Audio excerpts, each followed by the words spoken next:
Wadid. Subhanallah. Fokin dininya ndo direct sap.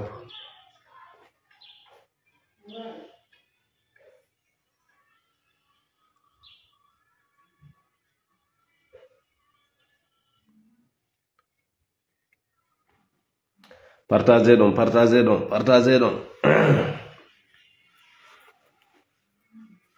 اللهم صل على سيدنا محمد الفاتح لما خلق والخاتم لما سبق ناصر الحق بالحق الهادي إلى صراطك المستقيم وعلى آله اللهم صل على سيدنا محمد الفاتح لما خلق والخاتم لما سبق ناصر الحق بالحق الهادي إلى صراطك المستقيم وعلى آله حق قدره ومقداره العظيم اللهم صل على سيدنا محمد الفاتح لما خلق والخاتم لما سبق ناصر الحق بالحق والهادي إلى صراطك المستقيم وعلى آله حق قدره ومقداره العظيم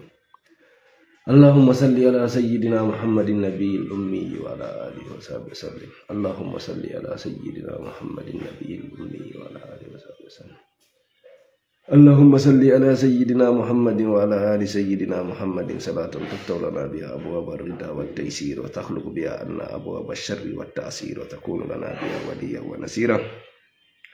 أنت ولينا ونصيرنا نعم المولى ونعم النصير اللهم صل على سيدنا محمد وعلى آل سيدنا محمد صلاة تنجينا بها من جميع الأهوال والآفات وتقضي لنا بها جميع الحاجات وتطهرنا بها من جميع السيئات وترفعنا بها إنك أعلى الدرجات وتبلغنا بها أقصى الغايات من جميع الخيرات في الحياة بعد الممات اللهم صل صلاة كاملة وسلم سلاما تاما على سيدنا محمد نبي تنحل بالعقد تنفرج بالكرب وتقضى بالحوائج وتنال بالرخائب وحسن الخواتم ويستسقى الكمال بوجه الكريم وعلى آله وصحبه في كل لمة ونفس بعدد كل معلوم لك يا حي يا قيوم اللهم صل على الموصوف بالكرم والجود اللهم صل وسلم وبارك على نبينا محمد وعلى آله وصحبه Partagez donc seda. Partagez donc seda ni.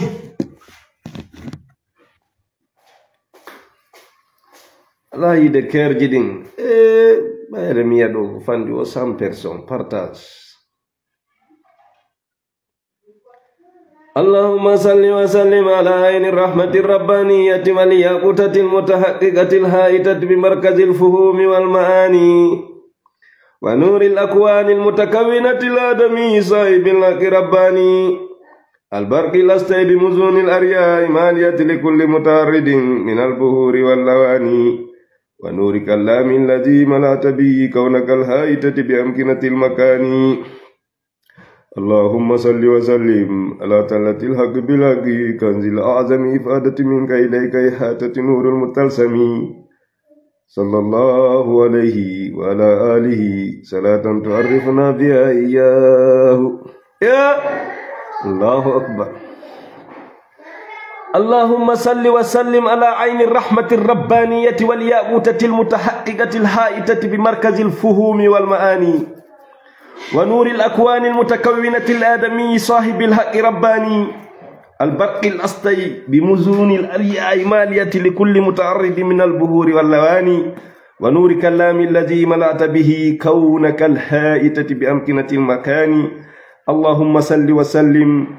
على عين الحق التي تتجلى منها أروس الحقائق عين المعارف الأقوام صراطك التام الأسطي اللهم صل وسلم على طلة الحق بالحق كنز الأعظم إفادة منك إليك إحاطة نور المتلسم صلى الله عليه وعلى آله صلاة تعرفنا بها إياه on partage au vidéo goy on partage mo dey aw on to de دلائل الخيرات اللهم صل على سيدنا محمد وعلى آل سيدنا محمد كما صليت على سيدنا إبراهيم وعلى آل سيدنا إبراهيم وبارك على سيدنا محمد وعلى آل سيدنا محمد كما باركت على سيدنا إبراهيم وعلى آل سيدنا إبراهيم في العالمين إنك حميد مجيد. اللهم صل على محمد وعلى آل محمد وارحم محمد وآل محمد وبارك على محمد وعلى آل محمد كما صليت ورحمت وباركت على إبراهيم وعلى آل إبراهيم في العالمين إنك حميد مجيد. اللهم صل على محمد وعلى آل محمد كما صليت على إبراهيم وعلى آل إبراهيم إنك حميد مجيد. اللهم بارك على محمد وعلى آل محمد كما باركت على إبراهيم وعلى آل إبراهيم في العالمين إنك حميد مجيد. Semdere capanta to mo bemo yo partage don jamme kisiye mom mi salmini on kala ka tolor don Allah beydu jam ka be ngureji ka balli e ka jawle hare min domi do jam e leydi Fuuta Jallo leydi dime leydi diina e ndimako haray faljere waɗiɗe balɗe karmakoɓe molanaɓe yiɓe make cheikh docteur Mouhammad Soley e min yi buy wonnoɓe ɓe defandude minen min fanki min wawlali min sakita ko wona wawlede faljereji hollaɗe alhamdulillah ɓe yiiti lawol ngol ɓe yiiti faljere nden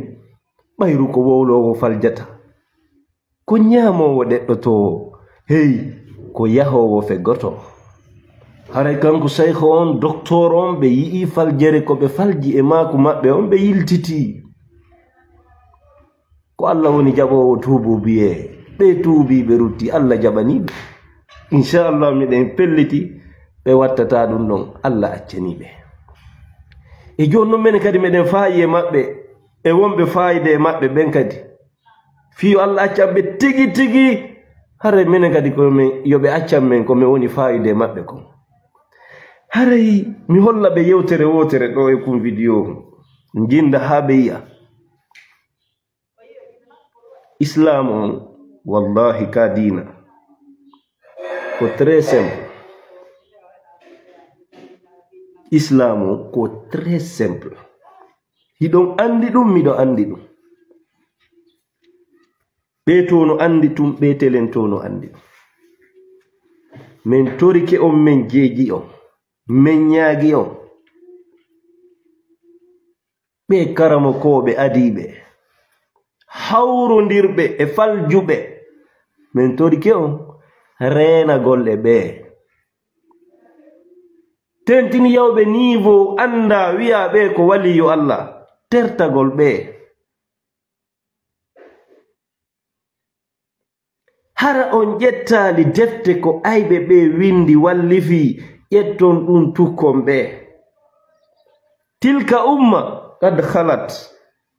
laha ma kasabat wa alayha maktasabat ɓe feƴƴino nini hiɓe hettude ko ɓe golli ko mi torike on onon ɓe karama koɓe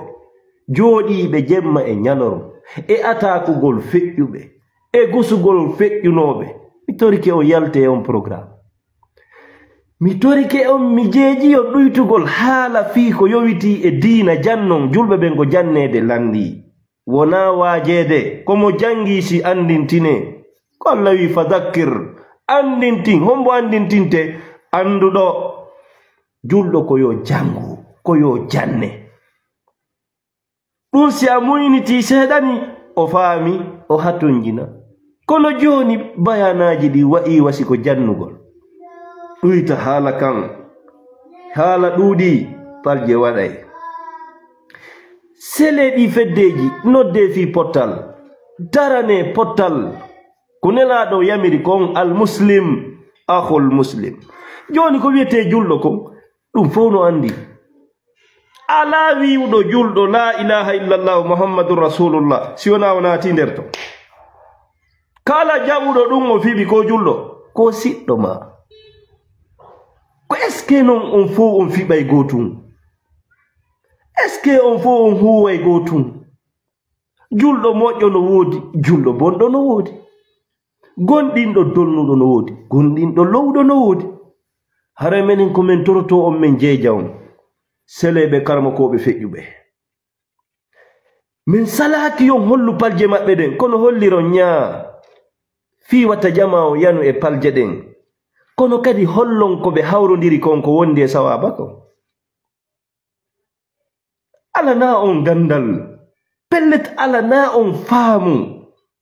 yuugol Cheikh Ahmad Tidiane.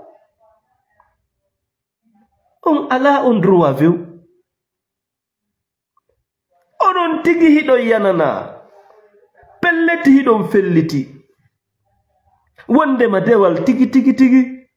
ko waɗugol ngol azkar, jantagol Allah bimbi e kikiɗe jamma e ñalorma dari jooɗi waali, ko ɗum woni programme julɗon. Dewal fo lannay ka aduna ɗo kadi laakara ko luttoyta kal janna wo ko zikrullahi pette heddoto. Ala ko julɗo jokkata ka hoore leydi ɗo ko woni tigi si wona sondo woyo wowlu fi Allah o janto Allah. E ɗum non no ari dolle kono Allah jantorte. Enen non min waway wadde ɗum fof. Si yehi ha karamo koɓe goo janguɓe fannuji faami, subike istighfar, subike la ilaha illallah, subike salatu ala nabi, ɓe waɗi ɗum règle maɓɓe, ɓe holli talbaɓe maɓɓe yo jokku ɗum, ɓe tanƴini ko ɗum wonde sawaba. Ɗo ya wiu a waɗay subhanallahi wa bihamdihi temedere bimbi temedere kikiɗe, subhanallahi alhamdulillahi la ilaha illallah allahu akbar temedere bimbi temedere kikiɗe, qul huwallahu temedere bimbi temedere kikiɗe. Dolle ko ari ɓe tawata ɗum no teddi. Ɓe wi waɗe istighfar, waɗe salat, waɗe la ilaha illallah. ɓe wini ñiiɓon e ɗum tabiton ko dolle moƴƴere woni mum. Ɗum kadi wona ko heɓɓita. Ɓen sele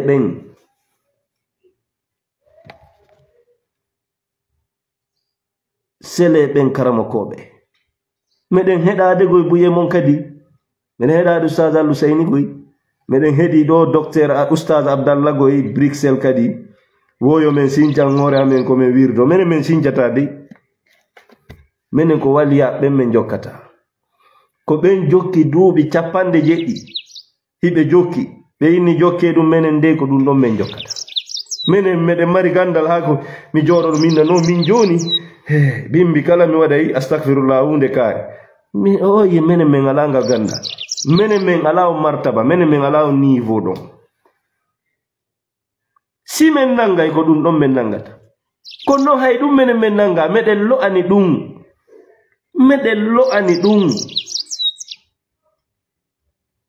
Meɗen lo'ani ɗum.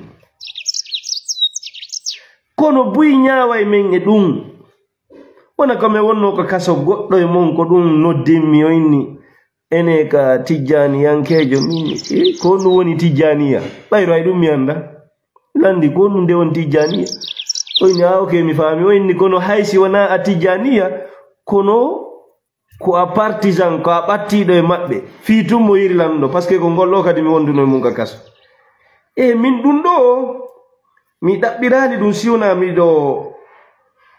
mi juuli mi gayni miɗo mari waɗugo istighfar ko fanɗo 70 fois.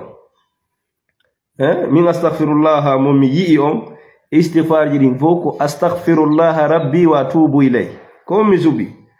Nde mi gayni juulude mi waɗi baqiyatu o mi ƴettay ɗo astaghfirullah rabbi wa atubu ilay minimum mi waɗa ko 70 fois ɗo mi watta 70 fois. I jikruuji maɓɓe kamɓe tijjaniyankoɓe ɗo no wallitilan hara mi ƴettay ɗo tun mi ari ɗo ko 70 mi waɗa kadi salatu ala nabi 70 fois. Ɗum ɗon miɗo mari on programme non mi waɗay ɗum ɗon daiman.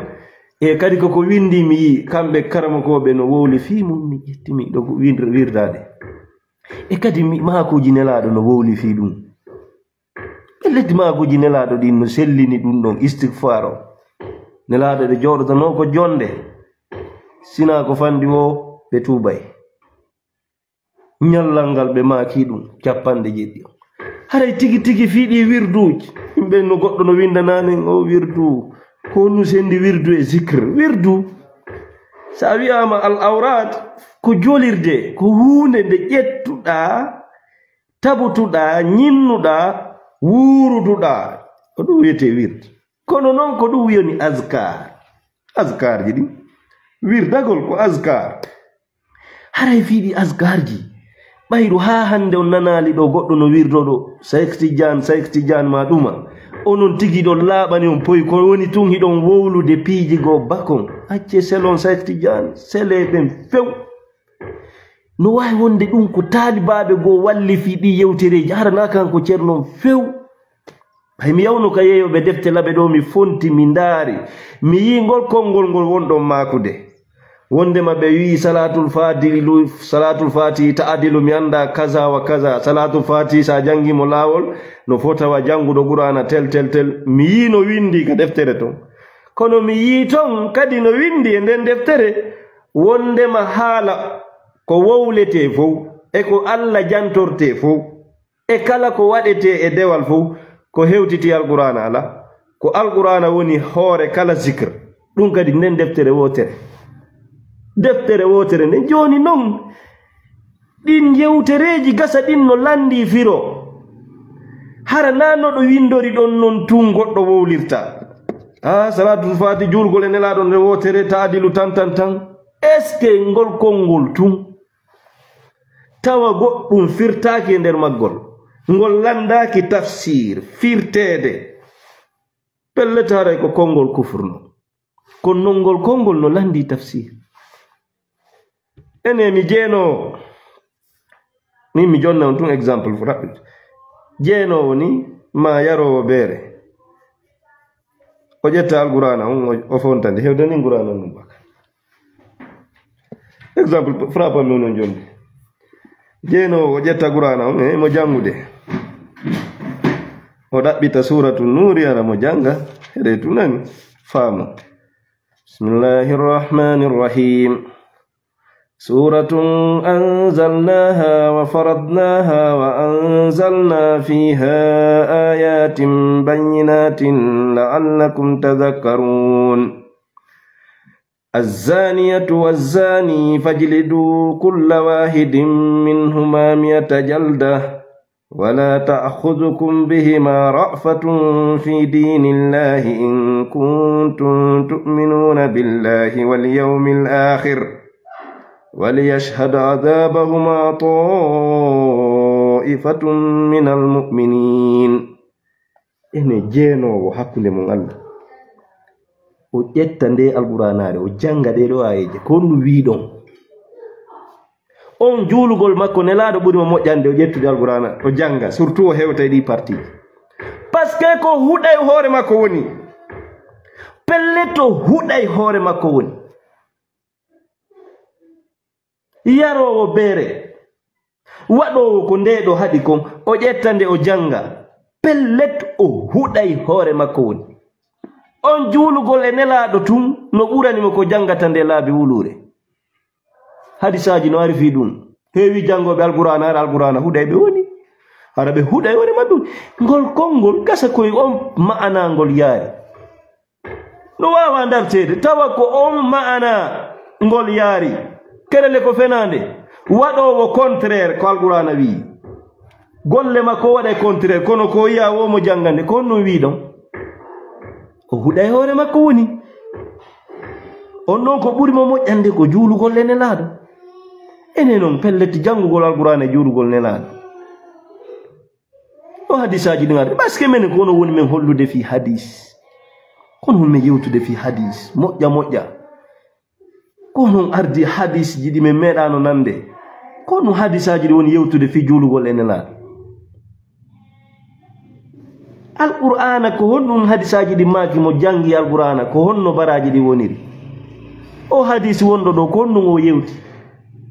ene on e jangugol alqur'ana o maako nelaɗo ɗo e o jangugol haala Allah kan ɗo ko honɗum ɓuri baraji ɓayru mi yinde yewtere kadi polémique molanaɗo alqur'ana on ni jangugol nde ɗo alqur'anare kalamullah haala Allah e jangugol o maako nelaɗo ɗo ko honɗum ɓuri baraji ko honɗum ɓuri baraji ko honɗum ɓuri baraji awa o hadis ɗo fillaɗo karamakoɓe bo ino selli kadi ko honno hadis o yewti qur'ana on ko honno yewti fii ko woni ko moƴƴere hadisaji ɗin ko honnun ɗi firti qur'ana on nde wo mo jangi harfu goto mari baraji jelu sappo nelaɗo wo makani en ɗum ɓe maki wo janguɗo harfu goto wo mo mari baraji sappo ɓe maki noon mi wi'ali alif lam mim de ko harfu ɓe maki mi wi'i alifu on ko harfu laamu on ko harfu mimu on ko harfu ɓe maki kala janguɗo harfu mo mari baraji sappo ene nelaɗo on naka qur'ana ɓe ƴetti ɗum kaka qur'ana ɓe ƴetti Allah daali hon ɗum man jaa bil hasana falahu ashru amsaliha ɗum ko ma daalol Allah non ko daalol Allah non mi tanjini suratul isra'i dowga suratul isra e suratul isra'i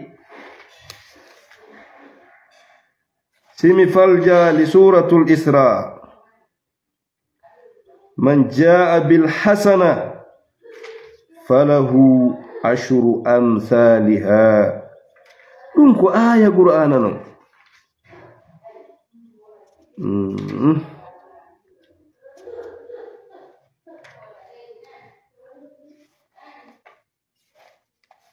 ma ala ko kahafi ma nahali goɗɗum e ɗin non ɗo ko hakkunde ɗo woni e haray wi'ugol alif heɓay sappo ɗum ko daalol Allah non kala fontuɗo qur'ana mo salligi ha moƴƴi o jangiri fi Allah pelle alif be himo mari baraji sappo alif be mo mari baraji sappo joni noon se waɗi recherche ko kalfejel woni ka alqur'an kalfejel woni nder ga ɓe duwa wadde o recherche ɓayno winda ko hurufaje jel woni nder ɗo hurufaje jel joni noon o hadis ɗo ko nelaɗo maki fi tummo no ari naati e marché nelaɗo maki ko filla e tirmisi e karama koɓe wona imam ahmad wona ibnu maja ɓe fillike o hadis wo nelaɗo on maki kala aruɗo e marché goy wona wowlede ɗo o wi'i reweteɗo wo ala si wona Allah kanko tun kadi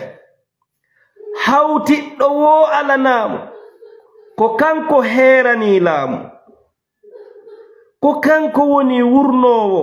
ko kanko woni warowo ko kanko woni wurɗo mo mayata ko e juuɗe makko woni kala moƴƴere kanko kala hunde ko wawɗo nelaɗo maki wo mo ari e marché o wowliri ni gasa wolay ɗo joni ɓe inna a waɗi ko hawni a lundike qur'an ele ko ni windori de nelaɗo maki mo ari e marché o wi la ilaha illa Allah wahdahu la sharika lahu lahul mulku wa lahul hamdu yuhyi wa yumitu wa huwa hayyun la yamutu biyadihi alkhair wa huwa ala kulli shay'in qadir nelaɗo maki kala wowluɗo ɗum ɗo nde o naati e marché wo marché so sa wolde ɗum ɗo goy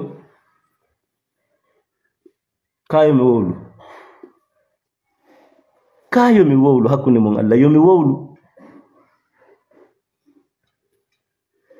nama kala arɗo e marché naatugol ka marché labe ɗo mi hewta marché on tun mi wiya reweteɗo ala si wona Allah kanko tun hawtiɗɗo wo alanamo kanko woni wurnowo kanko woni warowo kanko woni wurɗo mo mayata koye juuɗe makko woni kala moƴƴere kala hunde ko wawɗo mi wowli rasidi ka ɗengal ampula nelaɗo maki si mi wowli ɗum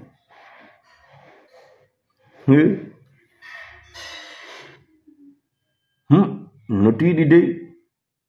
e ndaari ɗum ɗon dey no mari baraji dey ɓuri ɗo dey janngugol ɗo dey hakkunde Allah no ɓuri ele no selli wona karama kojo goto kadi ay filli non ma kala wowluɗo ɗum so naati e marché kutiba lahu windantemo alfu wo windante alfu ko jelu abbe ndaren ɗum ko jelu alfu 1000 fois 1000 parce que ko ɗum nelaɗo woni makude 1000 fois 1000 1 million wallahi billahi no normalement kala wowluɗo ngol ɗo konngol so naati e marché wo marché o windante million baraji wallahi alfu eyno kutiba lahu alfu hasana wallahi eyno dey wo o windante million baraji nelaɗo maki ɗum nene ene ko baraji ɗon tun hatti million baraji o ye wo na ɗon kadi hatti wo kadi o windante o montante alfu kadi o montane alfu faljereji bakkatuji bonɗi ɗi o waɗi o windante ɗi alfu million nelaɗo maki ɗum kadi wo tigi montante million bakkat ene ko ɗon hatti o oye wo wa rufi'a lahu kadi o ɓantante kadi alfu daraja million ɗuma darja ka Allah place makko on wo ɓeydoto million dey wo o tigi heɓay million daraja ko ɓeydoto ka Allah o ɓattoto Allah ɓeyday mo ka makko to million essentiaire ko ƴawata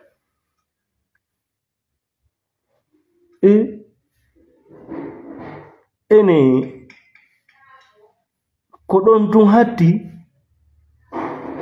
ka Tirmizi yu filli ko wo ko ɗon hatti kono non Imam Ahmad e Ibnu Majah kamɓe ɓe wi wo wona ɗon hatti no ɓeydi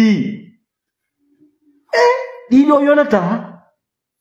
baraji million goto e montane million faljereji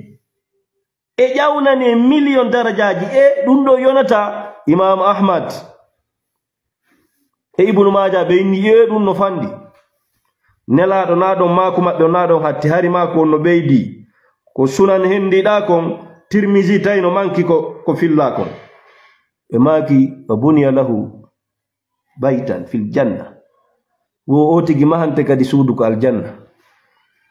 wo o tigi mahante kadi suudu ko aljanna ngolma o ka hala ɗo no mawni e ɗum ɗo no mawni ele haala maako on no selli ɓayruna goto fillimo karamo ko ɓe tato hadis kadi filli hadis o kala arɗo e marché wi la ilaha illallah wahdahu la sharika lahu lahul mulku wa lahul hamd yuhyi wa yumi wa huwa hayyun la yamut yadihi alkhayr wa huwa ala kulli shay'in qadir million baraji million faljereji monte million darjaji ka Allah wo kadi o mahane suudu ko aljanna e ɗo non nelaɗo ko honno de mo jangi harfu goto ko jelu baraji 10 alqur'ana ko honno wi fi ɗum ko no woniri man jaa bil hasana falahu ashru amsaliha hare zikrullahi on siɓɓe ɓiɓɓe Fuuta mawɓe men ɓe jangi kono ɓe ndaari ɓe tawi ko woni intention ndeɗo fuu ko yo yimɓe ɓe wuuru wona jantotoɓe Allah fi jamil ahya alhaaliji maɓɓe ɗin fuu haray ko ɗum islamu on rerɗini ko ɗum nelaɗo on rerɗini ko ɗum mawɓe mon ɓen jokki tawi noon kamɓe siɓɓe men ɓen ɗa remarqueɓe moƴƴa si waɓutu salminama hay baaqi yatuɓe joɗanta hiɓe añi ko wiyete zicre ko ɓe wikkoto ɗum hara noon koko nelaɗo maaki kon ɓe waɗata zicre ko honɗum woni projet ji ɗin ndeɗo fedde rafida nde ko fedde yimɓe yiite nden ko sincinde ko alyahudiyankejo ni golle maɓɓe wowlugol aybina dewal raɓɓiɗimo moƴƴano haray noon ko yamiraɗen ko yer rew Allah surtout nga malaikaji no taga siɓɓe hiɗi waɗi ruku hiɗi wiya subhana rabbiyal azim ɗi ɓantike ɗo woñande darngal ñande utufal wutta goɗɗi hino waɗi sujudu hino subbun hinano Allah ɗon hiɗi busata ɗon fanni aduna no heddi Allah no mari ko rewa mo ko jantomo ko mawninamo a jantike mo jantede enen nde julde ko on ɗum wira ko fi zikr haqqimi salata li zikri na ɗum annabi Musa yiya dare annabi Musa en ɓayɓe imminama mission on ko on ɗum ɓe wiya wala taniya fi zikri ko ɗum tawrɗo momoɓe on anda non dakamme ɗum siɗon anduno ngu siɗon anduno ko ɗum mari dakamme siɗon anduno julgol e nelaɗo ko mawɓe mum rerɗinta si o anduno ko ɗum tippinta tension tippina miile tippina faaleji bondi itta goɗɗo e pankareji siɗon anduno ko ɗum mari hakkunde Allah on alano golle sinaɗo julgol e nelaɗo hakkunde Allah sa juuli e nelaɗo Allah juula e ma non nelaɗo make wallahi da jangande hara ko bakka to heɓata mi wondiri Allah nde ko teddude ni ko ɗum no hawnani en ha jangugol nde waɗa contraire ko nde woni wolde ko hara en fayore men kuddi bandiraɓe kono juulugol e nelaɗo a juuli e nelaɗo nde wotere Allah juula e ma sappo wallahi sa wiɗo allahumma salli ala sayyidina Muhammad wa sallim hakkunde Allah ko baraji sappo Allah juula e ma kadi laabi sappo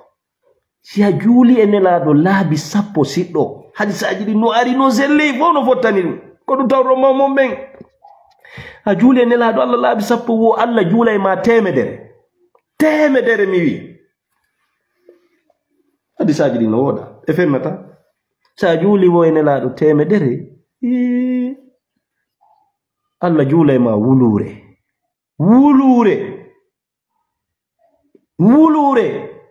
sa juuli e nelaɗo wulure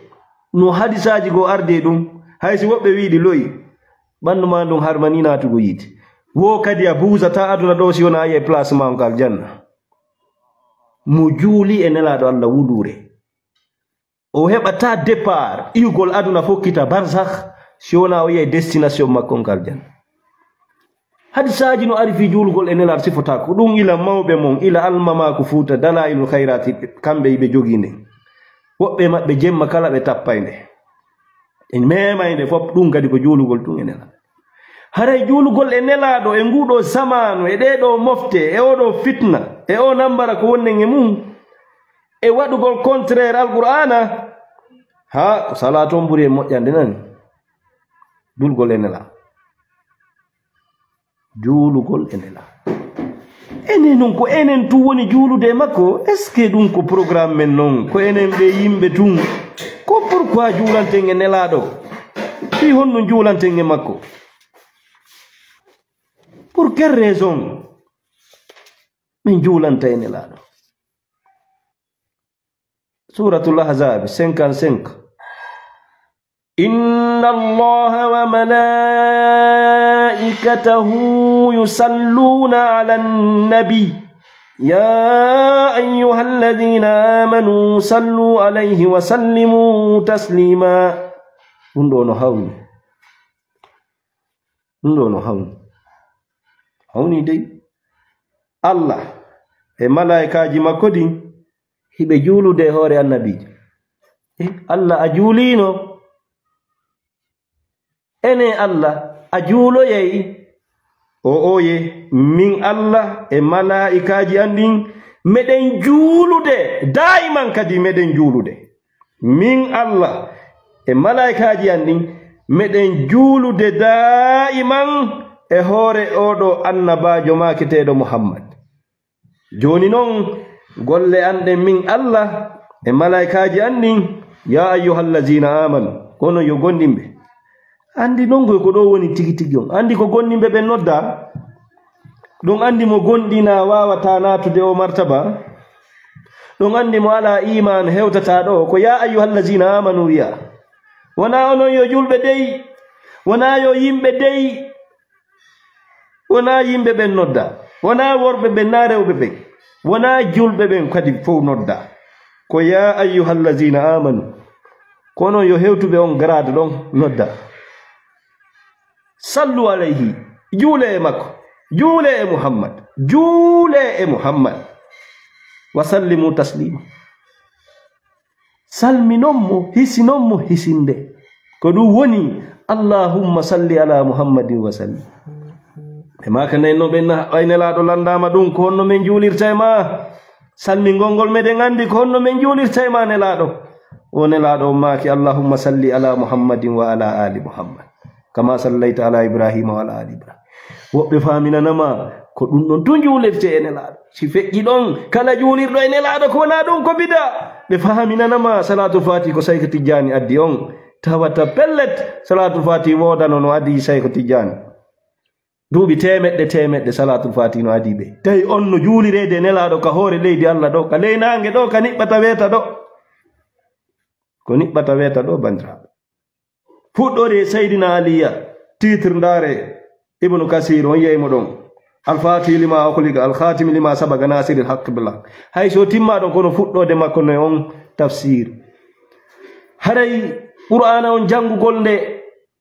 gollitirande ko dunde adira wallahi wona ko jokkuden kon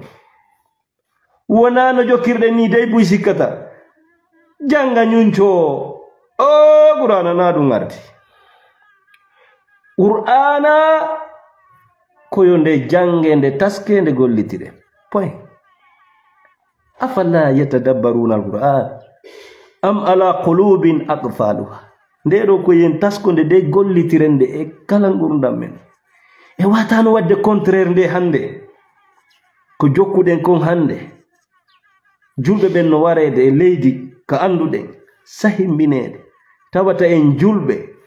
be nde ari fi mum jangaybe nde wada concours wada jawdi ko hondum nde yewti fi juldo hakkunde juldo e juldo mum hide wadde contraire dum hide wada concours janga nyuncho nde na dum ardi dey nde na janga nyuncho ardi dey nde ko jangetende taske nde appliquer e nder ngurdan julbe ben kadam fuddi ha kadam hatti hare julgol e nelado ko dum yamiraden ko Allah yamiri en dum nelado yamiri dum ko dum tawrudo mawbe mon ben islam laabudo islam jaman e kange tawata jilla hayhunde ko don jokkotodo wono fier ido ngandi no hawni wobbe no jetta yewtereji bay men wowli fi dum menen ko dum yetta jokkugol mawbe mum ben ko mawbe amen ben men tawri l'islam pellesi men tawno be ka église be yata ko tom men yahayno si wona hara ko Allah faabi men yalti ton si ko gimbe men tawrunobe ko dum men jokkayno si wona hara ko Allah faabi kono pellet ala natagal la ilaha illa allah men longinaka menen dey mawbe amen ben be wi alima e awawi la ilaha illa allah wona juldo menen dey men longinaka menen men wowlan dum hore amen menen ko nder dum men heba ko dum men andi ko dum men jandi ko ben menen men jokkata ko ben men yiri allah ene laado menen me yirali arabujo allah me yirali arabujo ne laado pellet haysi adinobe ko ben hendi juude mum sabu commerce triangulaire on menen non ko juude mawbe amen ben men hendi menen ko ben holli men alqur'ana no jangirte ben windani men baay sigi fini men ko ben janni men yidugol ne laado andini men ne laado reddini men yidugol ne laado e ben gure mabbe den e teddingol be do sahababe teddube menen pellet ko mawbe amen ben men yiri menen diina kan ko taabande mawbe amen ben men jokkata ala nata gaado mawbe amen ben ha sibe duudi faljere dey kaka social kono o affaire diina menen mawbe amen ben no reni dey menen kaka be yino windi wobe gollirta dey tele madina no wonde social jidin huwondire den alhaali jidin politique jidin ɗum non fof no wawi wonde hara faljereji noye mum est ce que non koye maɓɓe fuɗɗi no woɓɓe faminiranta en wondema kala ko nelaɗo on maaki ila ɓe nela waɗi wa daalol buyma kay ɗum ɓenna nelaɗo on annabaɓe ɓen koɓe reenaɓe sengo honto non ene koye gurdam maɓɓe ɗam fof ɓe reena o oyi telemma ko yowiti e wahayu e diina kon koɓe parfait mais social mais politique mais ti telemma guerre annabaɓe waɗi faljereji par ce que hare ko idéologie maɓɓe ɓe woni jonnude idéologie ji maɓɓe ɗin ɓe woni e jonnude ɗaɓɓite hadisaji ɗin ɗaɓɓito qur'ana yewta on ndaare qur'ana no yewta ene nelaɗo hari e nder programme ji maɓɓe ɗin fof ko diina ko révélation ɓe marno vie famille ɓe marno vie social bandira ko si woni ɓul ɗon no protésa dey ɓol wi'u ɗon pellete jillata no laaɓi puy mais kono ndaare hay abasa wata walla an ja'ahu l a'ama ƴange nden simore allah wi nelaɗon kalla dey ayeje ɓuyno ari ga ko holli fiɓe nanganoɓe badri 70 personnes ko no ngurana wowlani en fi ɓen fi 70 personnes nanganoɓe ɓen woɓɓe wi a ittinen ɓe mbuɗi acciten ɓe saydna oumar wi hey ukken ɓe foppe ayde ukke yiite tagoto en accutu woɓɓe yenela tawi waɗ ɗum ɗen hatto jine mooni waɗen ɗuma on diya on ɓe jonna kalsi on acciten ɓe ɓeya nelaɗon suɓi waɗugol business on adde mbuɗi on mi accitan qur'ana wi hanana ɗum nelaɗo wonde waɗa ɗum qur'ana wowli ɗum kadi haray ka tigi tigi ka diina kan tigi tigi e daalol allah ngo annabaɓe fof hiɓe hiwa kono social ji ɗin e politique ji ɗin goɗɗi ko ideji maɓɓe ɗin ɓe gollirta taway compagnon ɓe ɓen no wooda wallidirteɓe ko ɗum allah wi wa sawirhum fil amri si tawno fof ko wahay wonayno o oye allah wiyatano nelaɗo wa shawirhum fil amr wa shawirhum fil amr o oye si tawno nelaɗo on koɓe makayno fon fof kaka allah yuri fof ko parfait fof ala erreur religieusement socialement politiquement allah wiyatanomo wa shawirhum fil amr diisino compagnon ɓe ma allah yettano ko ɓe ɗum kono noon allah no holli nelaɗo dey kala ko waɗata wa shawirhum fil amr fa iza azamta non fatawakkal ala llah haray wonnaɗi fof kono noon ndeɗo ɓul wi'u ɗum ɗo dey ɗum ɗo no hisi jillata no laaɓi poy ko yowiti e diina kon annabaɓen ko ɓe parfait ko yowiti e diina kon kono noon wi'ugol annabaɓen hamɓe ha hande ɓe meeɗa faljude ko woɓɓe wiyata wo annabaɓen ko ɓe ma'asum telen diina yowiti e diina koko yowiti e diina si yaari politique tun si yaari social tun si yaari e piiji goono ton ko beɓe famodira e ɓewɓe wondi ɓe beɓe ƴetta pehe haray ɗum teddungal mon ɗum siɓɓe teddungal mon e ɗum juulugol e nelaɗo ngol siɗen faala ƴetten ɗum sooɓe ƴettugol ɗo ayeji alquran wirdagol fi keɓal no moƴƴi kono yawata jabade nan que ce soit clair pour vous enen ɗe mofte ɗo enen ɓe sakkitiɓe ɗo enen e waɗugol bankareji ko moƴƴani en koye juule nelaɗo e programme ji men ni fof si on a des projets on a des programme on ne ɗe mari piiji ɓattoren allah juulugol e nelaɗo nani pellete hari ɓawɗo seeɗa ka nde janga hande timmi wo fi haaju o haaju o humtoto nde ɗo min hari miɗo mandi ɗum ɗon nous même on a pratiqué ça qur'ana allah on heɓa ande heɓa probléme heɓa mapunde heɓa ngoƴo heɓa sattende anniyoɗa salligoɗa ƴetta alquran ma moɓa yimɓe ƴettonde alquranare jangonde fatiha bi rabbinnas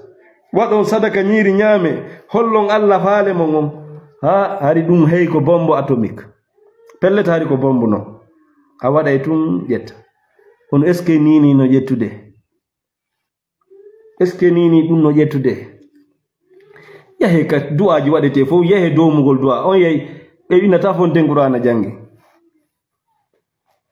wingo fonten nde ɗo jangi par ce que hinde lunda sinde lundama ko tana lundagol nde ɗo ko tana pelletti joni ɗuɗa ko wona jangede seeɗa e nokkureji ka du'aji domete fof ko fanɗi kon ko yasimɓe jangata woɓɓe watta waaqiyatu woɓɓe watta suratu zariyat kono noon ɓurɓe ɓen hande ko salatu o ñande goo miɗo jooɗode soro an alhaji muhammad da eɗen jooɗi ka maɓɓe banankoro waɗi kon payi kon kono miɗo manditi ɗum ɓe ñawa nini tigi tigi ko salatuji ɗin to woni hewtoyde ka Allah de ɓenni nini ngu zamanu ɗo ko hewtoyta ka Allah ko ya ha hewta o jaɓa o weltora mak he ko salatuji ɗin dey sabuna jama on no lundade alqur'ana jama on no lundade alqur'ana siɓɓe jama on no lundade alqur'ana moƴƴano ɗen andi ɗum no ɗen lundi qur'ana few enen surtout ɓe wiyaɓe julɓe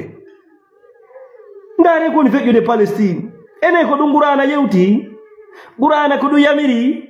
julɗo yo ware min mi julɗo mi jooɗo mi jala mi welto ma mi juula waktu mi ronka fontude juuɗe minna Allah wallu siɓɓe amɓe nokkel kaari ko ɗum qur'ana yamiri ene ko nde haɗi kon fof ɗum no renta ene ko nde yamiri kon fof no waɗa no lunda ɓe maki awa nini mo tinnora yo ɓattoro Allah juulugol ene laaɗa ɓe maki ɗum ɗon non hewte kal tawi noon ka maɓɓe ɗon ñande futuro juula o juulete nelaɗo laabi wulure hakkunde ɗon e geeƴe wallahi billahi yer komin woni ɗon kon fof miɗo mandini yer komin woni ɗon kon fof assalamu aleykum futuro jooɗete ka salon maɓɓe ɗon wona jangugol towna dey sowndi tago kono juulete e nelaɗo ɗon laabi wulure si yimɓe ɓen no ɗuuɗi waɗe guluuje ɗiɗi guluuje tati haa geeƴe ɗen noddinane du'e ñaame yahe kadi ɗum ko ɗum mene men mandinoɗo haray qur'ana on gollitirgol nde yamiraɗen siɓɓe ko ɗum addi nde constitution men onni ko yamiraɗen ko yen huuru nde jangen huuren jangende huurende kande yamiri kon etode yer wono wawirde kono noon ko nde haɗi kon dogen nde pottitoɗe haray koko wonde wadde janga ñunco no moƴƴi kono ndeɗo na ɗon mission mayre on min haali ɗum kayre kadi haali ɗum Allah kadi daali ɗum nelaɗo kadi maaki ɗum nde mission mayre on na janga welna de na janga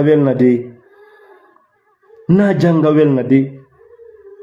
andite goɗɗo fonta ɗo alquran o janga page ɗiɗi page tati page nayi tawa o heɓali kanko nokku ka o dari ka bonnimo hakkil ko o landitoto min ɗum ɗon no hulɓini ƴetta alqurana fontande mene an a taskotako ene ko ha a sikkude ko haala tun ni an a miijitota ko nda jangude ko jelo noon miijitoto ko jelo firinde si miijito pay koye jelo wona firanede alqur'an ko hombo taskotonde ajamiyankojo si wona o firtana hombo wawi nde taskade si wona o firtana nde dari Allah no dala a'udhu billahi minash shaitanir rajim bismillahir rahmanir rahim Allahu allazi ko Allah woni on khalaqakum tagudo on min da'afin o itti e lo'ere awa jettude ɗum ɗo tun an janga feƴƴa a ajamiyankojo ma a arabujo Allahu allazi khalaqakum min da'afin thumma ja'ala min ba'di da'afin quwwa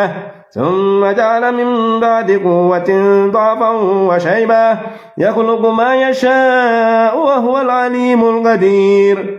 ene qur'ana ko fi ɗum ardi koko jokka hande ko ɗum qur'ana ye belwa oje nanon dey Allahu allazi ko Allah woni on khalaqakum tagudo on min da'afin oyitte lo'ere. Da'af lo'ere on doni maana ko woni o lo'ere nde Allah faandi do. Ene bobo no mari dole bobo hun heba kun konnu ku wawi foti gi taskopi ko dum wonda hollede. Summa ja'ala min ba'di da'afin quwwa,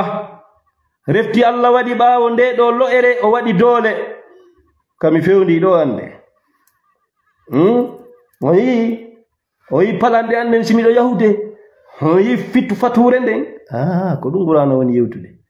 Ene non system do no mi woniri do ni luttay. Summa ja'ala refti o wadi min ba'di quwwatin bawo dole den bawo de dole ta'afan lo'ere jogo tuggordu si juuti nyande go mi jogo to tuggordu wa shaybatan puri dum do fo rawna yakhluqu ma yasha Allah no taga kala ko yidi wa huwal alimu ko Allah woni andudo algadiru wawdo. O wadudo dum do taskoto ko duwa hulede o duwa rewede jonnon mo firtanaka dum do wawai attadabbur wawai taskade ko no alqur'ana wi ma ko no alqur'ana yamiri ma ko nde hadi o wa ta taskade parce que wona o arabujo. Wa yawma taqumu sa'atu nyande dargal ngal dari e bayle ngal daroto yuqsimu wonday almujrimuna bombe ben criminal be ben ma labisu be nyibalika aduna mabbe khayra sa'atin suwana leer goto be yata be wadi aduna kazalika ko nani kanu belati ufakuna be woncitiraga yulima goddo wura do duubi 50 jeego jeddi o maya o wada ka barzakh kaburu makko don o wada don ko fandi o duubi guluje o daroyo dargal telmanke ko wonno bondo si Allah nangi mo inna min de mi wadano aduna si wana leer goto kam labistum ko duubi jelu nyibudon aduna be ya labisna yawman aw ba'da yaw nyallal ma feccere nyallal min wadi aduna harainde system jino wada meden fala markaz ji tafsir markaz ji pular ka Qur'ana jangete e fulfulde ka Qur'ana jangete defte fiqhu janne hadis janne hara ko firotu meden dabbi di markaz ji kadi jangal lewnina men ronki duudi pandi joni meden faala meden yamiri meden yidi meden wela jannaybe men dedo ka hala amen fiyo men faamu mission maydo kono non be wiide men wosi men waawa ndedo ko arabu men jangoyta men sali na gongano menen ko men ajami yanko faaminay men de ajami yanko na amen arabube men faamatande ya la arabu na hala amen ko men fulbe ay an jangi arabu joni rol maw ko ya jannu men de ka hala amen firtana men de ka hala amen windana men de kadi ka hala amen si tayda wawi e defte dina fu menen ko dum don men dabbirma menen ko men fulbe mawbe amen ben ko du wanno baydo hari men ala bindo si wana de do alkule arab be janni men de ka hala amen be inna men alif yowido be inna men alif tajutudo benna men sinyiije sintoydo sun endu be janni men dum fiyo men faamu onon Allah wadi on yehi on hebi kadi gandal de plus joni wadane men daraji kade jangete pular fi Allah acce no wada non en concourji ma cirani connexion wa encore nyami koy dare do wada non men taw pay koy jodoto abbe mi rabbita do surat simore welde ndare nan adane men nun kadi fi Allah nelaado sabu Allah nelaado men torike on nun men torike on nu yandi fi Allah nelaado ara pay ko men yi concourji dumaji pine أعوذ بالله السميع العليم من الشيطان الرجيم ولا حول ولا قوة إلا بالله العلي العظيم suratul qamari simore nde fi lewru no jange e maggol makkiyatun simore nden ko makkayankore makkiyatun simore nden ko makka tippi tawine laaɗo bismillahir rahmanir rahim yo Allah okku en barki maggol e sirru maggol e nuru maggol Allah daali igtarabati sa'atu darngal ngal battike wan shaqqal qamaru lewru ndun seekike wa in yaraw sibe yi'i ayatan kawake yu'ridu be durno wa yaqulu be wiya sihrun ko bilew mustamirun dumingu wa kazzabu be fenni annabajo amen on wattaba'u be jokki ahwa'ahum belede mabbe ko welata be kon kono non dey wa kullu amrin no wodani kala fiyake mustaqirrun nyibirde wala gadi jaahum gondi ari be heferabe makka minal ambai immorde khabaruji immorde kumpite al amba kumpite ma fihi konko woni mum muzdajarun gufugol hikmatun dun non ko hikma ko wiete ko nyenjal balighatu yottotodo kadi kono non fama tukhni nafata duntata dey annuzur waju e berde yorude fatawalla durno anhum gayobe yawma yadu nyande noddi addai noddo on kanyum ko asrafinu ila shay'in fade hunde nokuri nganyininde dum ko yahugol daroyo dargal de nyande khussa an harano hoy absaruhum gite mabbe de yakhrujuna be yaltay min al ajdasi be wa kagaburuji mabbe ka annahum awiyayma mabbe awiyayma kambe jaradun ko be bikkoy kanu muntasirun sakikoy mutina hibe yacco hibe henyo ila da'i fade noddudo yaqulul kafiruna heferabe be wiya hadha hande yawmun ko nyalande asiru sattunde kazzabat fenni qablahum ko adi be gawmu nuhi yimbe annabi nuhu fakazzabu be fenni abdana jiyado amen nuhu wa qalu be wi majnunun ko fetudo wasdujira be gufimo tanno be pular fi Allah tare dum do sila jangu dare dandi gonda wolde fada rabbahu noddi jomi makko kanko annabi nuhu o maki annino min dey makhlubum mi folama fantasir yotto Allah dali fa fatahna min udditi abwaba samai dammude kamwon bima'in wondude ndiyam munhamirin juuraydan wa fajjarna al arda min tubbini ka leydi uyunan candi faltagal ma'u ndiyam kammudan e ndiyam leydi dan fotti ala amrin e dow fiyake kadu udira gondi o hoddiranoma ila ka adal Allah hoddirino ngal gollal do ngal latoto ka hore leydi do wa hamalnahu min rondi annabi nuhu ala zati alwahin elana jomiraka alluje wa dusurin e pontinje tajri lana kan hino doga bi ayunina e ndenka amen a wolani dum fay be hande be anday dum tajri lana kan hino doga bi ayunina e ndenka amen sécurité amen awa jazaan kan joddi liman kana wonande on laatido kufira o yeddama kanyum ko annabi nuhu walakad taraknaha gondi men accingal gollal ayatan tasakuye beydir dum haqqil fa hal min muddakir e yallino mom mordo haqqil mono wajito fa kayfa kana ko honno la torno azabi lette am min Allah wa nuzuri e waju angum baybe yeddi joni non wala qad yassarna alqur'ana gondi men newinirinde alqur'anare li zikri wonande wajitagol fa hal min muddakir e yarlino mom mardo haqqil mono wajito no mom wala qad yassarna alqur'ana li zikr fa hal min muddakir commission mayre onni wala qad yassarna alqur'an men newinirinde alqur'anare wonande wajitagol taskagol ndartugol yiltitagol e faljireji mum fa hal min muddakir e yallino mom mardo hakkil mono wajito mono tasko haray meɗen landi jannirede ni ko ɗum ɗo nafata men kadi wallahi ko ɗum ɗo nafata men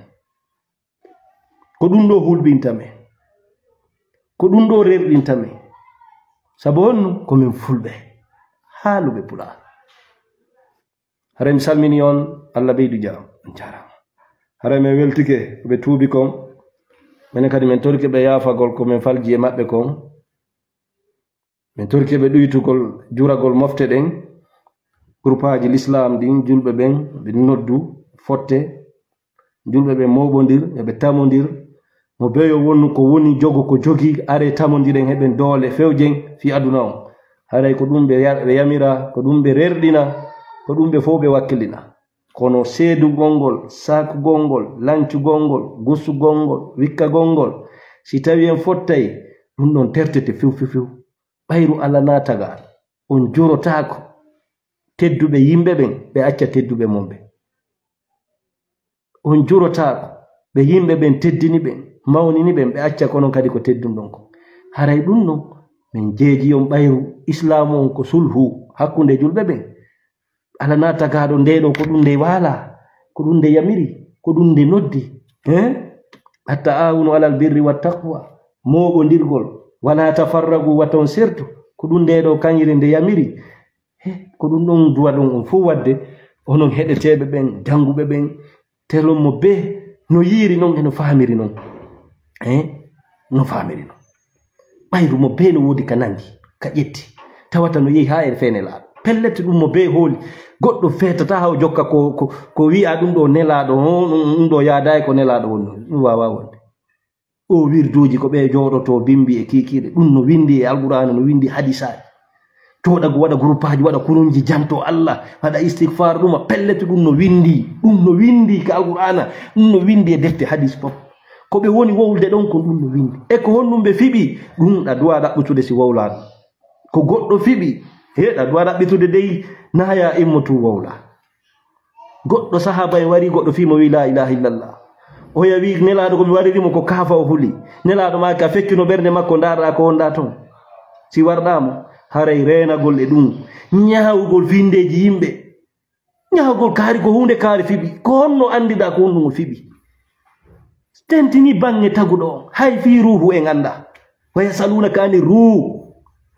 ɓe landoma fi ruhu hay fi hoore men en anda ko fi Allah landoto den fi Allah ya ha joni wiyen Allah no mari gite Allah no mari noppi Allah no mari juuɗe mo mari koyɗe hey Allah déplace oto yaha haynaɓe hakkille men e ɗin piiji fuu puusa yimɓe ha joni ko yoɓe hoolo ɗin ɗon piiji ɓe gonnin ɗum ɗon ko ɗum woni diina ha acce dey acce taw naadu jama on e piiji goo fi Allah on hoolo ɗenmo jokken ko yamiren ko kono programme makko on kanko ko honno o wayi ko honno o sifori wiyen ko Allah andi yalten e ɗum e sifagol Allah sifaji bani adama ko hooli ɗon non onon ko ƴettuɗon non mbiɗa andi komin janggayno Qur'ana o maison centrale komin woni gerdude ton piiji ɗi hooli ɗon fi Allah on sele ɗum programme Allah kere min simi hoolaki Allah no mari gite sifa ɗe gite wo gite de par ce que min mi yaali gite jinna mi yaali gite malaika ha hande komi andi ko gite an ɗen ɗeɗo e gite gerto e bey e baali e gite kala ko yer komi yi e kulle min sa yeeti kelan fi gite miɗo wawi imaginde gite goo si wonade mi yiiɗen mi yaali gite jinna mi yaali gite malaika awilan Allah no mari gite ko gite honda hakkilane honto yahata laysa ka mislihi shay oye hakkilan ala ton a wi gite ko mi andi ko de mi jogi ɗen rentine jama on e ɗin findeji hay ruhu on Allah landama nelaɗo landa fi ruhu nelaɗo landa fi ruhu quli ruhu min amri rabbi wama utitum min al ilm illa qalila point ɓe landadema fi ruhu honto woni ko ka ɓandu an ɗo ka becce an ɗo ka won ɓandu an ɗo ruhu o woni yimɓe ɓe landi Allah ko Allah ɓe faala yo yeeto ɓe yasalunaka ani ruhu Muhammad ɓe no landoma fi ruhu ko wurni ɓe kon ɓe faala andude fi ɗum Muhammad yeeto ɓe lando Allah o yetoɓe quli ruhu min amri rabbi yetoɓe ruhu ko programme Allah woni yetoɓe fi ruhu ko programme Allah ama utitum min al-ilmi illa qalila on kaka ganda sona seeɗa min miɗo wawi jangude mi anda hay fi an mi ɗaɓɓita fi Allah ko honno Allah wayi iya karamo koɓe no weƴito e ɗum ukka yimɓe on programme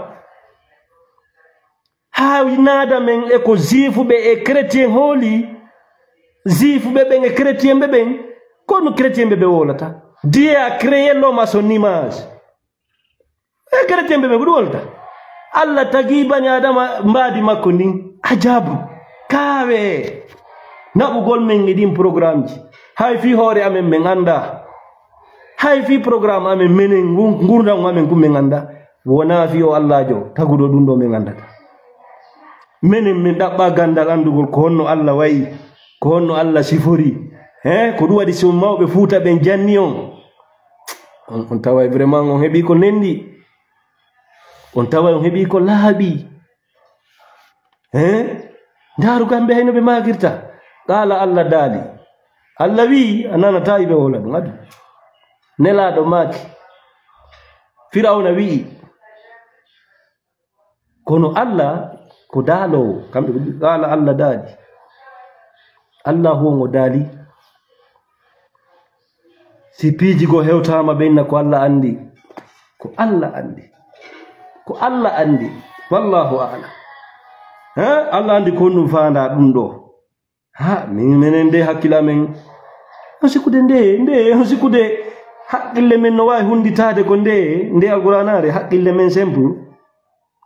hay nde ha aduna lanna en watande détail de famen nde ha aduna lanna ko ɗum waɗi ha joni tafsir ji no winde ha aduna lanna faamuji kesi yalta e may bani adama sayo piiji kesi ko nde yewtuno nde mandini nde sappino si a ɗaɓɓiti ga a ndaari a yeyi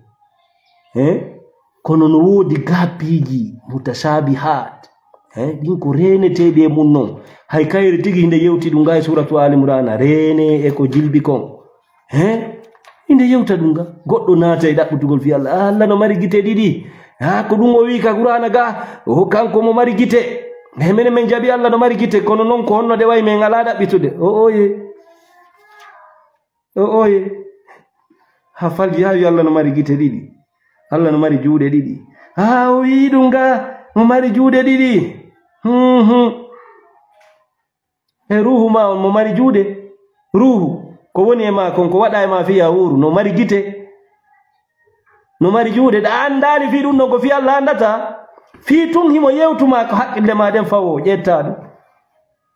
ƴettamo waɗamo bani adama tare ɗo tun ko woni ma yewtude ɗo walladi anzala alayka kanko jippine dow ma alkitaba alqur'ana min huno e nde noon alqur'anare ayatun ayeje muhkamatun ñeññaɗe hunna ummul kitab ko ɗen woni yumma deftere nde ayeje no ga jangayde tun a landotako ɗen no ga wa ukharu noon mutasabihat awa ayi o mutasabihat woɓɓe natude firta ɗum ɗo tafa ɗum jonna haqqille mum e ɗum ɓe ronka wiide ko Allah andi jokke na ɓe jama on ɗo weɓe ɓe jokka Allah no mari koyɗe ɗiɗi ñande darngal wo hadis wari si Allah landoyke jahannama heewi jahannama wiya ene no woodi ko ɓeyde wo Allah ƴetta tundaje mum ɗen susta e wolde ɗingo wo Allah ƴetta koyɗe mum ɗen wo ɗibba jahannama ɗibbange hange na kat he ɗin sa wolani ilan fi koyɗe min miɗo honto mi naɓata hakkille an ɗe yo siɓɓe an julɓe mo yeeti kelan Allah no mari koyɗe mi yaali koyɗe malaika mi yaali koyɗe jinna kono miɗo hooli gondini ɗum no woodi miɗo hooli Allah no woodi honno wayi mi ɗaɓɓitata honno Allah wayi mi tefata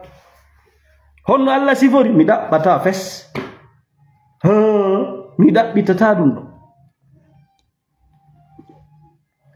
mawɓe amen ɓe menen ko ɓe wi men yadahu bawɗe Allah ɗen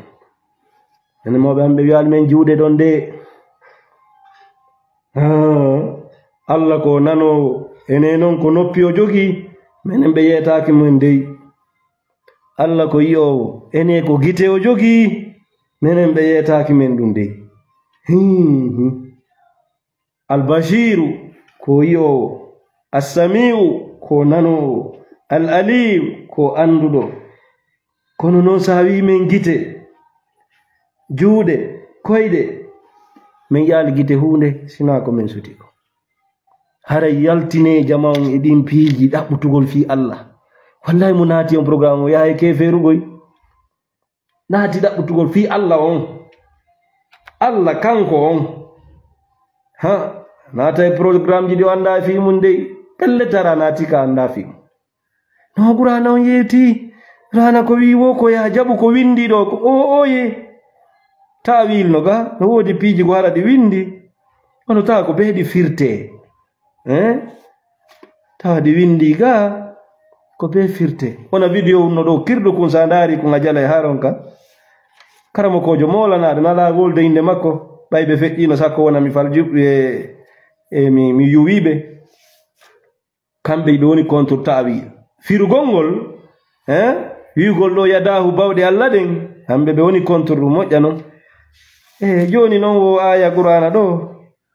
man kana fi hadhihi a'ma wa huwa fil akhirati a'ma wa adallu sabila. ha jangi on aya Allah wi man kana kala laatiɗo fi hadhihi e ɗan gurdan aduna ɗo a'ma ko bumo, wa huwa kanko kadi fil akhirati kal akhirati a'ma ko bumo, wa adallu sabila ko ɓuri majjudila. ene on ɗon aya sa jangirimo no walori ɗon noon ko honno wiyata bumɓe ɓen ka hoore leydi ɗo fof laakara haray ko ɓe bumɓe. mais aya on no wona fi ɗum woni wownude man kana fi hasihi a'ma ko ɗo kala wonɗo ka hoore leydi ɗo ɓernde makko nde wumi gayo peewal, wumi gayo l'islam, wumi gayo gollugol ko moƴƴi, laakara o wonoye bunɗo kadi. ko ɗum nde woni yewtude. jonno karamo ko jonno wowla goɗɗo noon landimo fi o aya qur'ana ɗo tumoy ni nono on aya ɗon on ɗon tu waɗete ta'wil. haray piiji ɗi wela fi menen noon min heɗo togoy ono karamo koɓɓen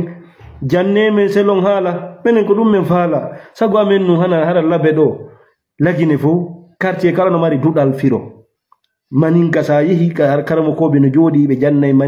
alqur'ana on ka maninka, janna hadis ka maninka, sosoɓe wa kazalika fulɓe ɓen tawa duɗe jane no woodi alqur'ana jannete hara koye haalaji men ɗin islam on andine jama o moƴƴa harana arabu o khutba mon tu yonata ɗi khutbaji ɗi waɗa toon ɗum no ala joni hulɓinde yimɓe khutbaji mon ɗi ala hulɓinde jama ndele tun hara ɗo marno pédagogie on wawno jannude tigi ndeɗo e ɗenɗe jama on kala mo wajorɗon nde ɓayru waji ɓurata nde hakkude Allah hulay Allah few o hulayno Allah few. ko woni tun pédagogie o manki, ko woni tun pinangal manki, ko woni tun on jokki ko on anda fimu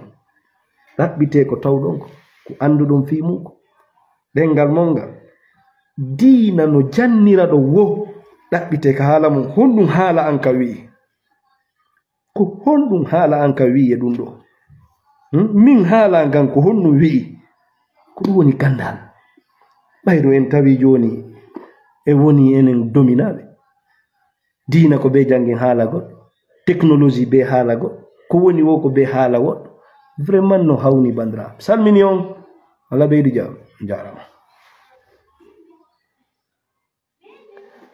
gonga ma lo jour ke annabi c'est pas annabi Ibrahima ko annabi Musa. gonga ma siɗɗo an MSB ba le jour que annabi Musa a demandé de voir Allah. are ɗon de on gissa ɗon kadi rabbi arini anzuru ilayka annabi Musa wi ɗum o wi rabbi minani hiɗa yewta minani few kono joni arini anzuru ilayka accu noon joni mi yiyama. qala lan tarani Allah wi a watala yiide dey walakin unzur ila aljabal ay ngo felloɗa ndaringo ngono ɓurma jandude ndaringo fello fa in istaqarra si tawi ngon fello ɗon ndarugo mi ara e maggo joni nani. woɓɓe wiya Allah no cippade fi hadisi no ari hondema Allah cippoto jemmaje ɗen ka tataɓal jemma sakkitoral lando ko hombotorotolan ya ha woɓe inna ko Allah kanko tigi woni cippade. min sadari din ya no hulbini dey annabi Musa Allah wi mo ndari fello ngo burma jandude ndar ngo nan singo tabiti tunga yelanju hedo falamma tajalla rabbuhu lil jabal don andi gonno ja'alahu dakkan wa kharra Musa sahika annora Allah on dey na kanko dey annora makko on lumiere makko on wadi fello ngo wayi wasi fello meda wonde do annabi Musa fadda don ko naado ta haqqille goddo e dabbutugol fi Allah Allah ko ni o wayi Allah ko ni o sifori mo holaki dum hada yo heferdi o oye menen meden andi di piiji buyno yewta do kaka haqqille amen den fawo Allah o siforano go yewta do Allah yewti do koko haqqille ibn adama fawo o siforano fiu menen so wi men gite ko gite sifade amen den be andi noppi dido ya ha goddo miijo no awni goy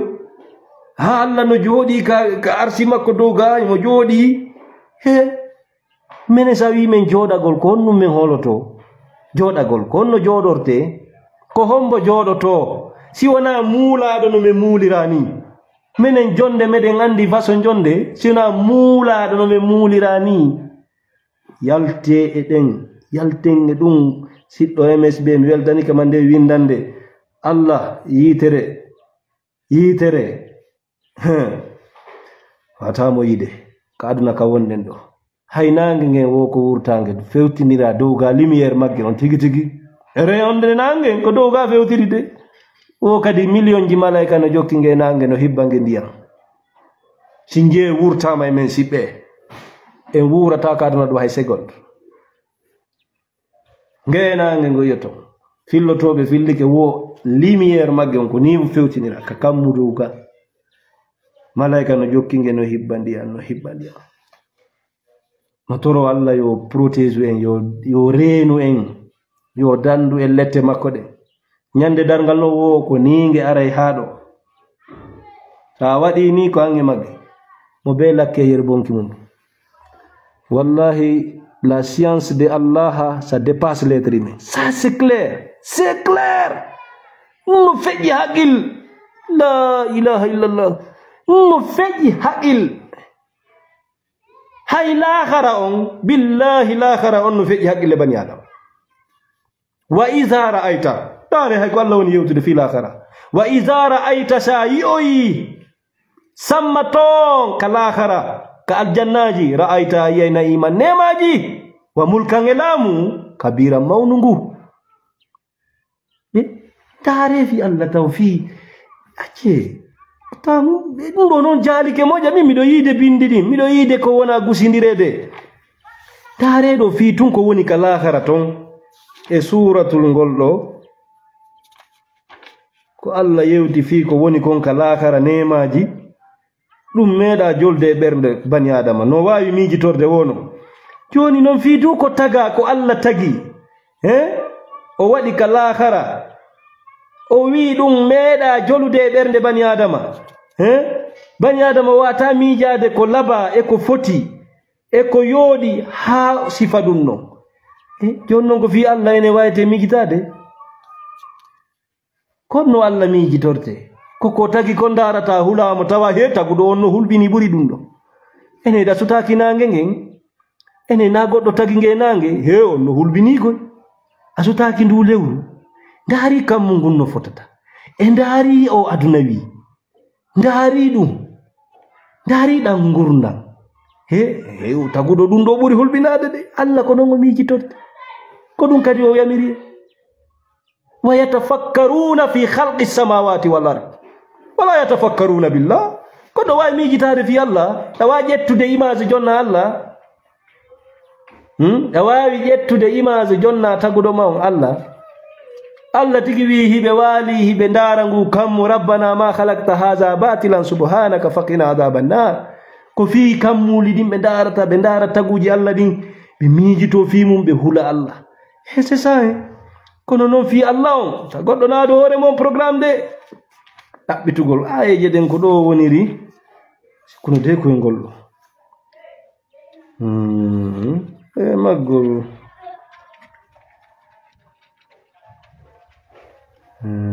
ويستلفون فيها تسيده yewtaga fi mum ju ko laba jolata e ɓernde bani adama andugol fi ɗum konko woni ka aljannaji ton morde e nemaji kara ko rumi en doga ɗum woni hay men salli nde hunjade ha may sali hunjagol nde ina fi hakkil ala wala fala ta'lam nafsum ma ukhfiya lahum min qurrati a'yunin jazaan bima kanu ya'malu andata wonki ko gonni be marana kala kara immorde buba nangite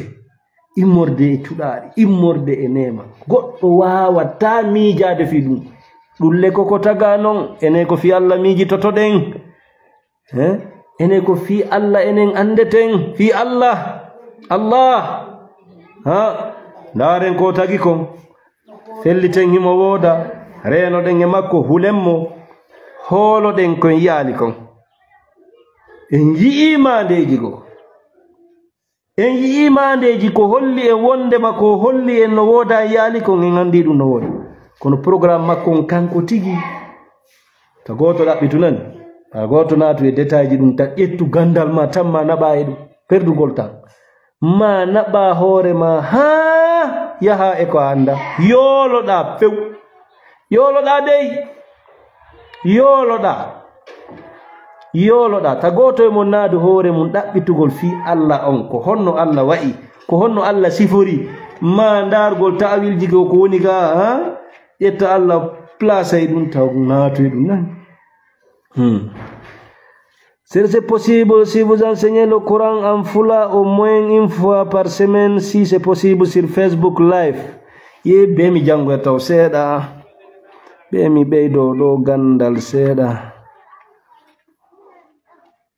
C'est ça à comprendre. Pouvez-vous nous aider? Vous je mélange de méfier. Moi je mélange rien. Quand on si wawli mo beno famirta non. Beaucoup de soufianke ont dit ils vont voir Dieu avec leurs propres yeux. Wallahi, c'est dommage. Fabe la yo joma.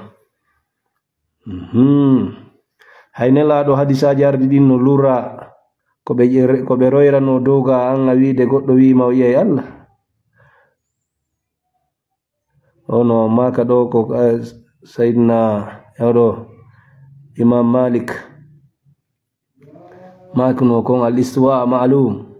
والكيف مجهول نمي على ناس دين دتاجي كوي باينا في هو وايلا ويدي سيمي هولاكي الله كوني او وني ريكا ارسي مي ناتا ييته ما دum haray mi heferdi goddo mo wata la wiide goddo no wawi wiide si juldo holaaki Allah koni o woni rika arsi doga o woni kefero goddo no wawi wiide sifagol honno Allah woniri ko honno Allah woniri ko honto o woni ko hon yala natude din détail au paradis on verra bien sûr mais ici bas c'est impossible kono woniri wujuhun yawma idhin nadira ila rabbiha nazira gonga ma qur'ana woli dum nyande dargal gece go yoy Allah. Bonsoir mon frère, je vais te parler en privé, est-ce que c'est possible s'il te plaît, c'est très important.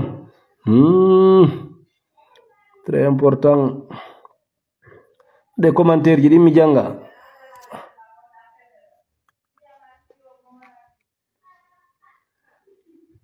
Bonsoir, que Dieu te garde longtemps, amina, au paradis.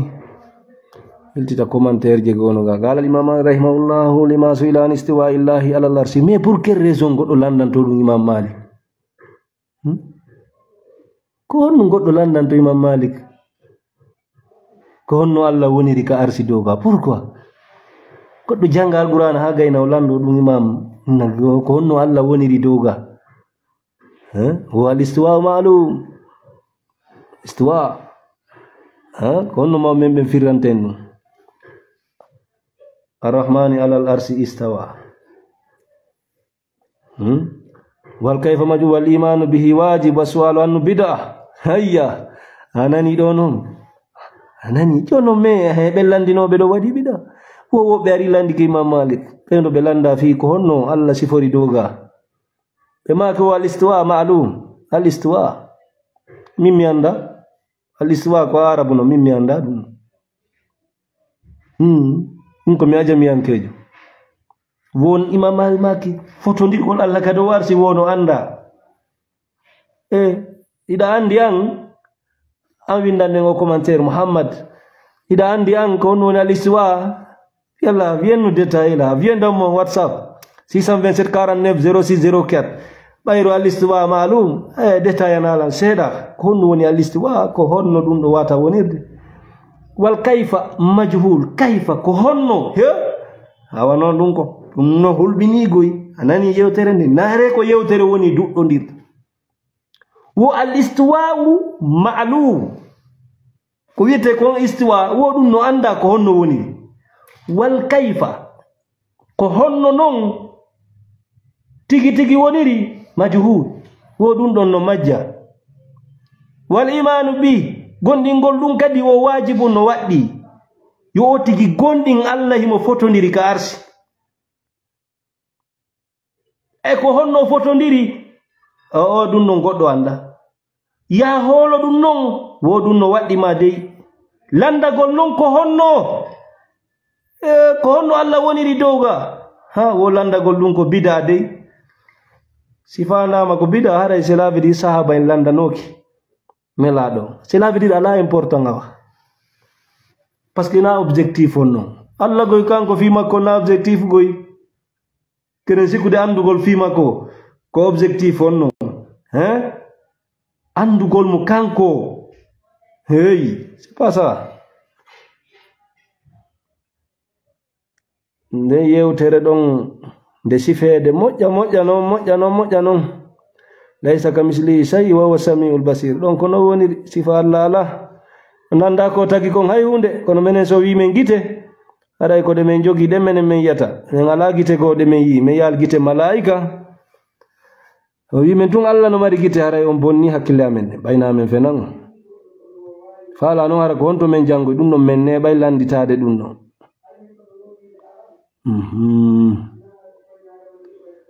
Oui, derrière toi là, c'est statut. Non, c'est mon petit frère. J'aimerais bien tu me donnes ton numéro WhatsApp.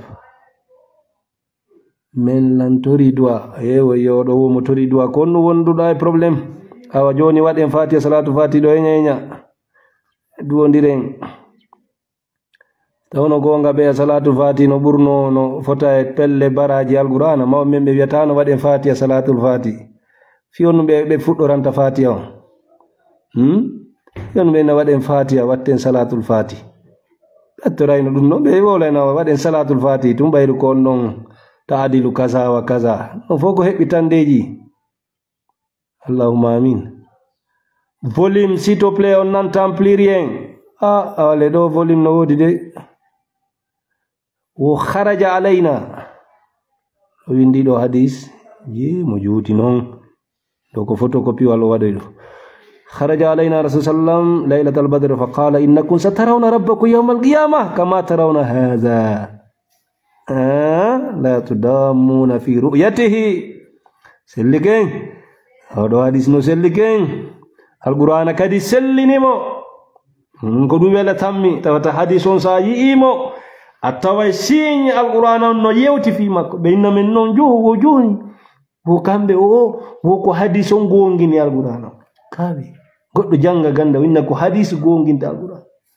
minen ka amen ga ko alqur'ana on gonginta hadis on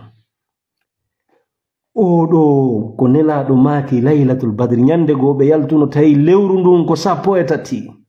lewru ndun hino jalbital nelaɗo maaki arma yi'oyon jooma mon ñande darngal wona sutorɗon nduɗo lewru ɗo ni hara on gusidirta on duñidirtamo be ka woni ɗon o yiyay taguɗo mo gandi ɗum ɗon القرآن ووليد وجوه يومئذ نادرة إلى ربها نازرة الذي جه جو جلبو يديو يتغدو ديو نونكو أي القرآن نسلني ما كنا لا رسول الله علينا أن نثبت ما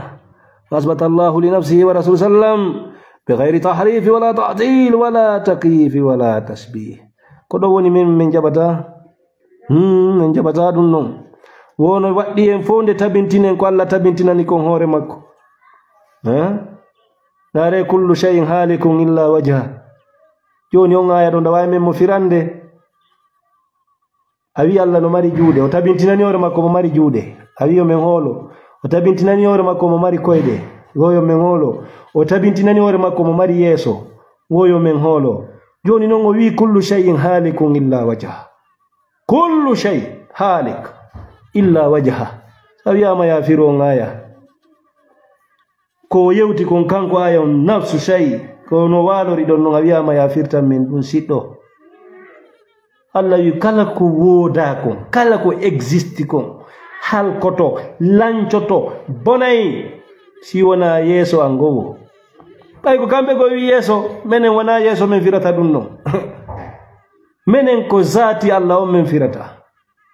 kullu shay'in kala hunde halikun ko halkotodun illa wajhahu siwana zati Allah ki menen ko zati men firata dum menen men firata do yeso joni si wi'ama fo lancoto awa juude Allah de koyde makko den ko yeso gontun heddoto yaltu e dum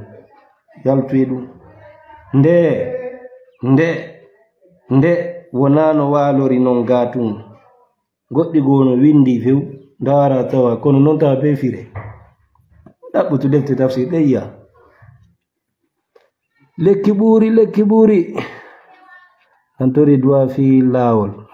awdo ko lawol jon non gol lawol ma wadu du moy hasbunallahu wa ni'mal wakeel kontini hasbunallahu wa ni'mal wakeel tolke mam jejima min mi fokkutuno angola mi noddi baabe ngam mi do e leydi Côte d'Ivoire mi do fokkiti angola min baba mi fokkiti ko honno non be maki hasbunallahu wa ni'mal wakeel andi don ko lawol avion taw mi jetti auto ha bene mi jetti don avion kadi mi yehi Pointe Noire joni kadi ka yahugol kandiyam mi noddi be kadi min ko honno non men fokkiti dey ko kagol kandiyam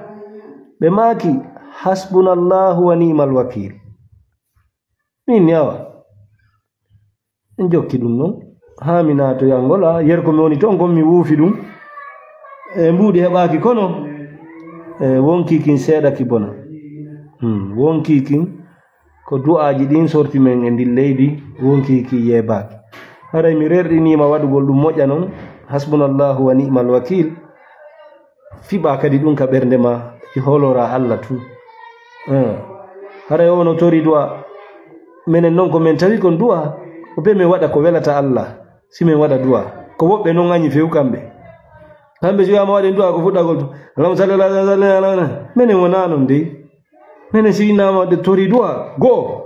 men jangay alqur'ana ma men janga yogay ayaji alqur'ana ga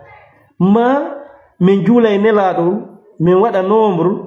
ma men janga simoje go men wada nombre simen duo menen ko dum non men andi menen ko dum non men tay ko be men wada zikrullah ko welata Allah be men janga ko Allah yidi ko wela simen toromo non hunde ko men faala Fatiha no moji sabu almasani kayre woyete Fatihatul kitab kayre tun ko de sabu almasani Fatiha Jurgol en laado dum martaba mum fono andi sinabe jabali heditagol ben haray dum don no mawni haray wade Fatiha salatu Fatiha men wada nama du'a a'udzu billahi minash shaitani rajim bismillahir rahmanir rahim alhamdulillahi rabbil alamin arrahmanir rahim maliki yawmiddin iyyaka na'budu wa iyyaka nasta'in ihdinas siratal mustaqim siratal ladzina an'amta 'alaihim ghairil maghdubi 'alaihim waladdallin amin اللهم صل على سيدنا محمد الفاتح لما أخذك والخاتم لما سبق ناصر الحق بالحق الهادي إلى صراطك المستقيم وعلى آله حق قدره ومقداره العظيم summa sabila yassara summa sabila yassara summa sabila yassara yalla nawi lawol mangol ya rabbi objectif faale maɗen yo Allah ok yottinoygol ma ka fewruɗa ton yo Allah yottine hore jam kisiye torki Allah yo dande tampere lawol accident ji lawol masiboji lawol kataji lawol fitna lawol nambara ko woni e lawol ngol yo Allah hewtino e jam Allah hewtino e jam haqqi kun fayakun haqqi kun fayakun haqqi kun fayakun innama amruhu idha arada shay'an an yaqula lahu kun fayakun subhanallazi biyadihi malakutu kulli shay'in wa ilayhi turja'un Allahumma salli Allah hewtino e jam do windani lam yarte on histoire que Allah AMD bari le jour que les bandits sont venus te visiter depuis Angola.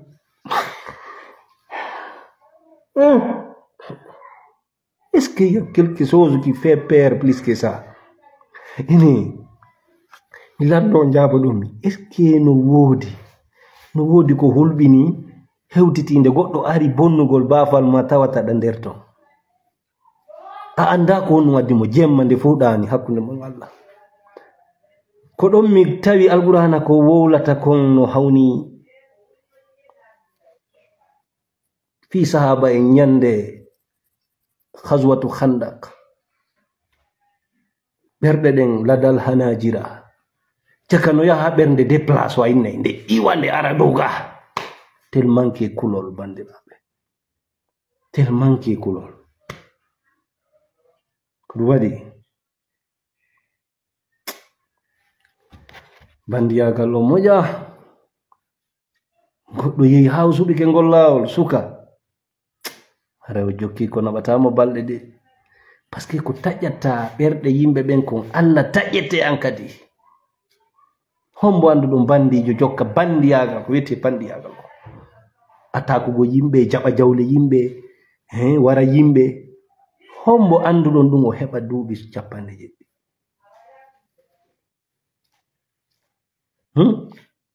o heɓa 60 o heɓa 50 hombo anduɗon ƴettuɗo ɗum waɗi golle mum o heɓa duuɓi